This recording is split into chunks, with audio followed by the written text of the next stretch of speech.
So good to see you, Lakshmi. So we first met back at Crossroads. I started working at Crossroads in 2015, and that's where I met my life partner, Dr. Joseph Barsulia, who's published a few research papers on Ibogaine.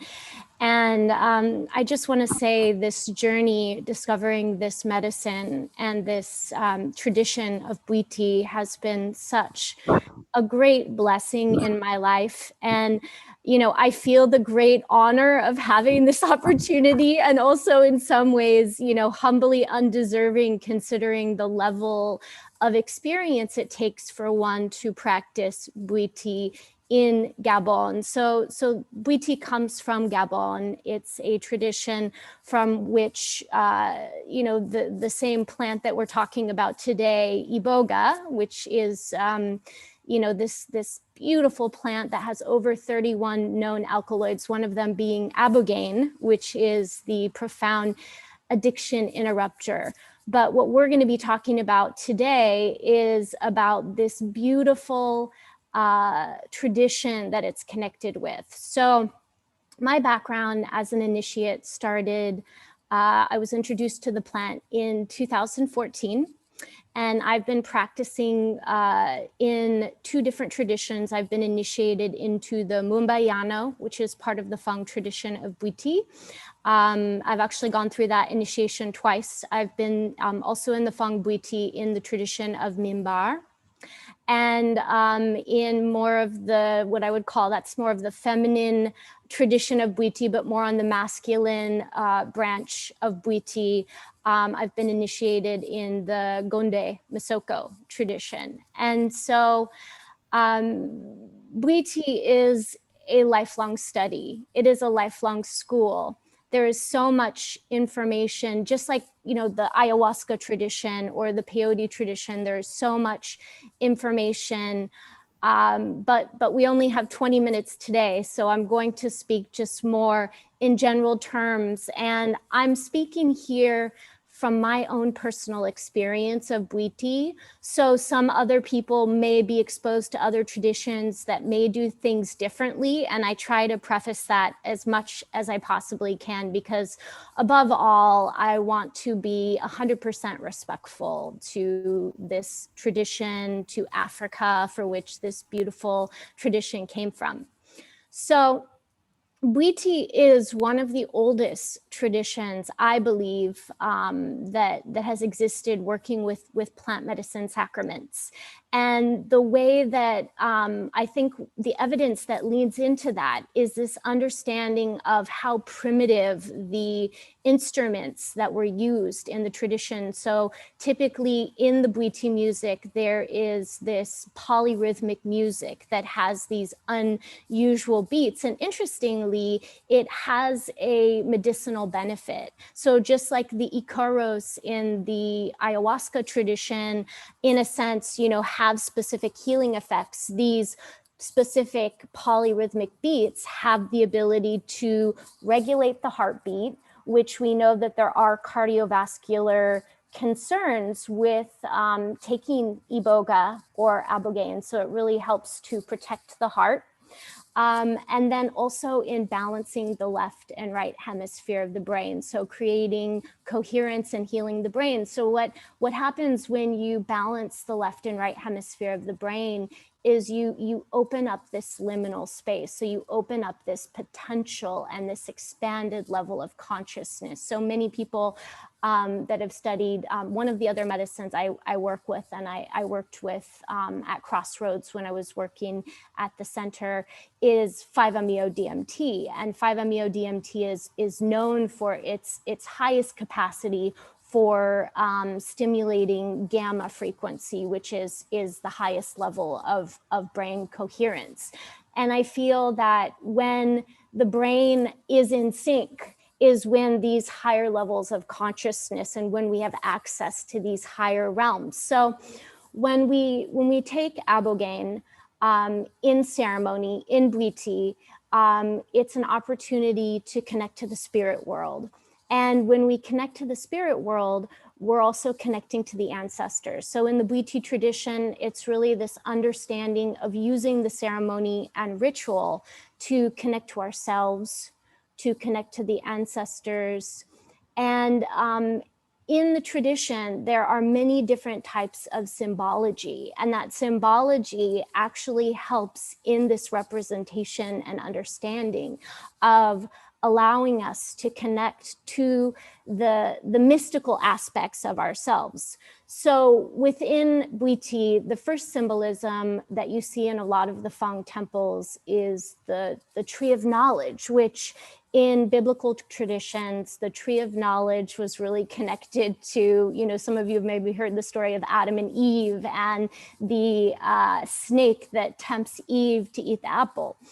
Well, the story actually in the Bwiti tradition is that this snake is the Kundalini energy. And so this is the mystical knowledge and understanding of the cosmos that is within each and every one of us.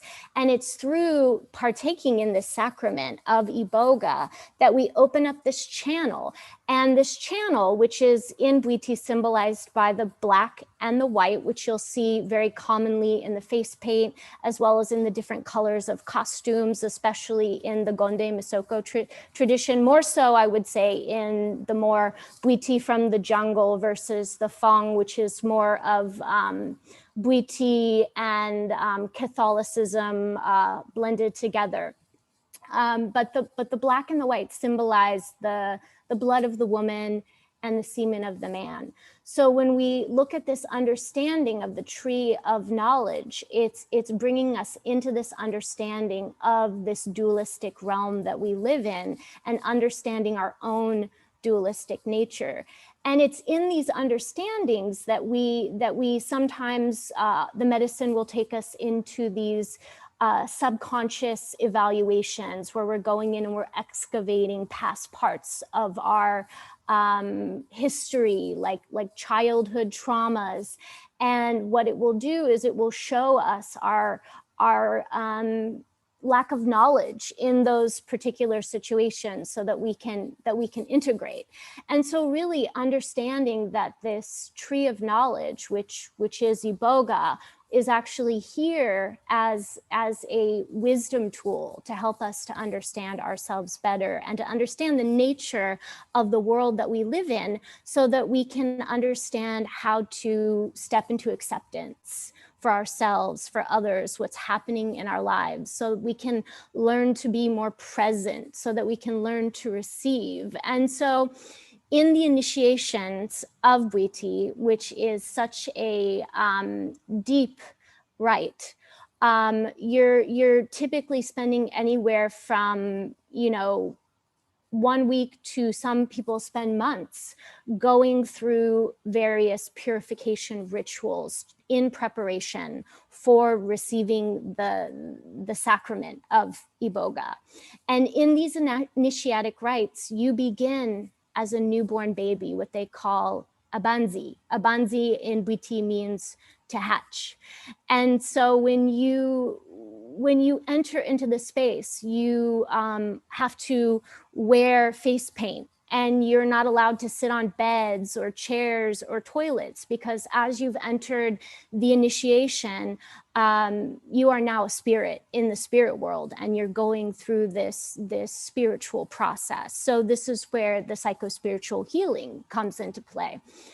And the word Bwiti, it actually comes from a Togo word meaning, or Ibweta, which means to go from one place to another. So it's about transformation. So it's this understanding of going on this journey. So in this case, and this is a common theme in Bwiti, it's going from being a baby again, from being reborn to death, to being reborn again in this process. So in the ritual of the initiation, the first part is the bathing rituals. And these bathing rituals can change from the Fang tradition to the Gonde Misoko, For instance, in some of the rituals that I've experienced in the Feng tradition, there's a lot of confessions involved in the process of the bathing rituals. And so what that means is,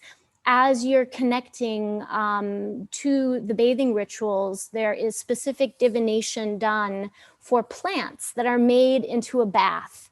And those plants are made to provide you a customized healing.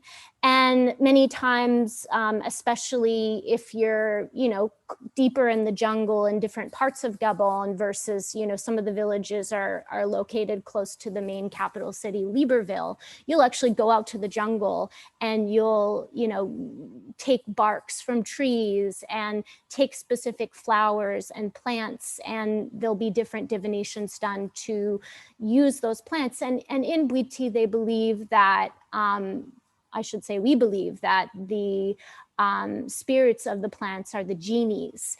And so each of these plants has these spirits that are actually assisting in this purification process. And the spirits of the water, of all the elements, are called in these ceremonies and rituals. So the element of fire and the spirit of fire, as well as the spirits of the water. The spirits of the water are in Bwiti the mermaids, which I'm sure many of you are familiar with the mermaid spirits. In the Feng tradition, the queen of Iboga, her name is Dinzona Matubange, which is, she is the queen of Iboga, and she is this beautiful mermaid. And many times in the Feng temples, you'll see statues of her, or you may see one of the Nima, which are the in a sense priests that are doing the initiations or the healers. They are the ones that have the highest level of initiation. You have traditional healers that are working with the wood and assisting in the initiations, which can be the Ganga. And then it does sometimes vary from tradition to tradition in terms of, like sometimes they're called Nima, sometimes the highest ranking is the Nima Kambo. So within that bathing ritual, these spirits are being called upon to assist. And your job is to speak to the water, to speak to the genies, to speak to the ancestors, and confess everything. If you were someone that was coming who, had a lot of patterns with addiction, then, some of your confessions might be the things that you've done to yourself. The harm that you've done to yourself, the harm that you've done to others in these rituals. And the more that you are sincere and the more that you are thorough in this ritual, the more that you have a deeper initiation. So what I find in the Bwiti tradition, the idea of initiation is a elevation in society. So once someone is initiated, they're paraded around the village and everyone's like, oh yeah, that guy's initiated now. He's moved up in society. And I experienced that myself in my initiation, which was pretty fun. And when you move up in this society, you're able to basically, sorry, I apologize. I lost my train of thought there. I'll go back to what I was talking about with the bathing rituals. But what I was trying to say is that I remember what I was going to say. Sorry. In Bwiti, the idea of getting initiated is to bring mabondo in your life, and mabondo means grace. And so when you do the initiation, what you're doing is you're creating this runway. And this is a really interesting concept to think about when we're talking about someone who's doing Ibogaine for a detox as well, because I feel like it also gives them that aspect of mabondo in their life, which in Bwiti is like a chance, luck, an opportunity. And what that means is in that time frame, which, many of us who have worked with many medicines, such as ayahuasca, peyote, and can compare the after effects to Iboga, may know that, the kind of afterglow of Ibogaine Iboga stays with you for a while. And so that is like your runway. That is your opportunity to cement good changes in your life, healthy habits, maybe it's going back to school, whatever things, you were guided through the medicine, making those changes in your life and using that as a springboard to set you off into a better place in your life. So when you go through these purification rituals, typically, you're doing multiple baths every day, obviously, depending on the tradition. And then there's another form of cleansing called ifulu. And ifulu is much like a sweat lodge. It's a personal sweat lodge. And literally a fire is built underneath you. Usually a hole is dug into the ground, but it can be done multiple different ways. And this heat and the smoke, and traditionally there's other herbs and clearing plants, and really this particular purification is designed to clear the darkness out of you. So it's really like this deep sweat, and you're put in the heat until you can't take it anymore. And usually it's when you have some burns somewhere on your body. It's pretty intense, but it really does kind of strip away all of the the darkness and the heaviness and help to purify. And many times in the initiations, and of course it can vary, and it's always prescriptive to the individual, meaning that there can be specific rituals used for taking out dark spirits, like maybe someone who's in addiction might be have a curse on them, and that might be determined through divination, and they might do a specific ritual to remove that curse. So good idea, but wrong approach. So the ingestion of vomitive plants are one way in the Bwiti tradition that they release darkness out. And so many times in the ritual, but it's not always, consistent in every tradition. There may be some vomitive plants that you take. And all of this leads up to the actual initiation itself. And what's interesting that I feel about these initiations is there is something related to the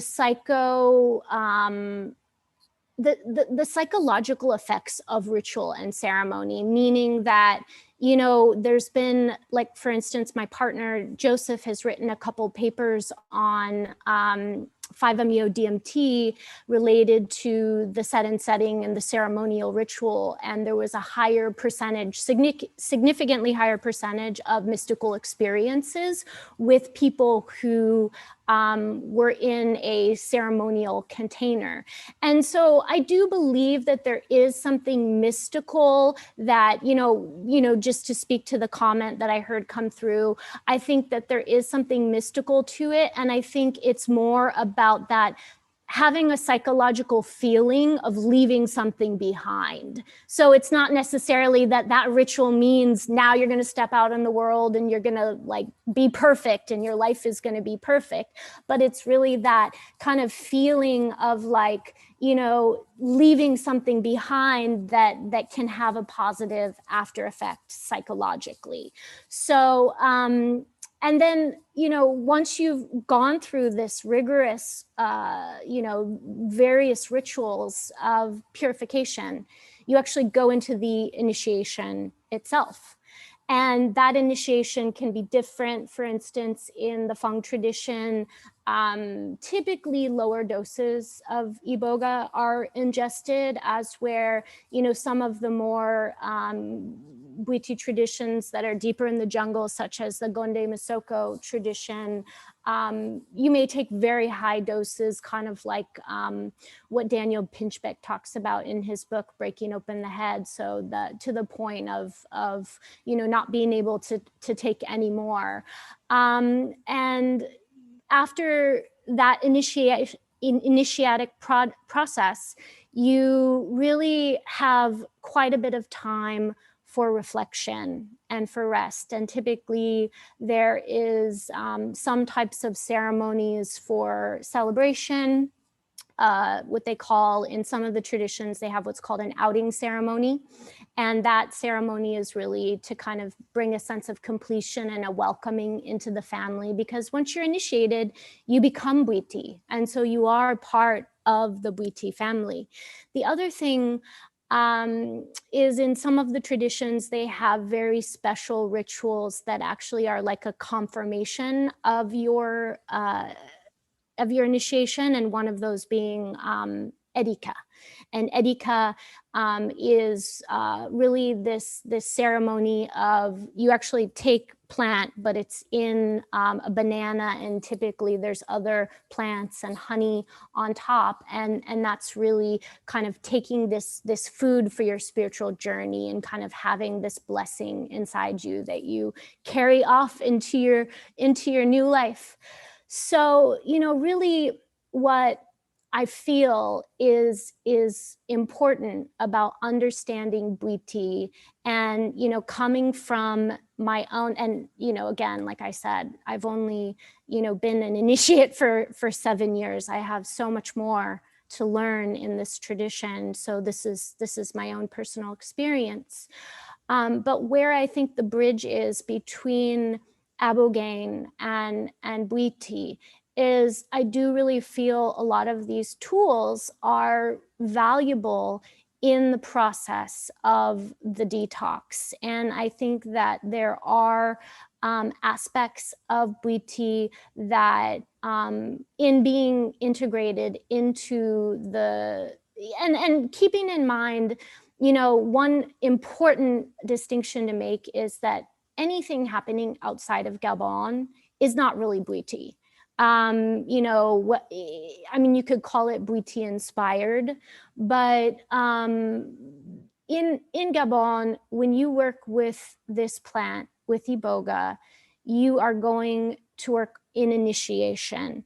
And initiation is not, from all of the teachers that I've worked with, no one has ever said, they've always said, you cannot do an initiation outside of Gabon. So what the type of work that is happening outside of Gabon with practitioners, whether it's Ibogaine or Iboga, is really more healing. And in Bwiti, the word for patient is mulingu. So you're working more with a patient.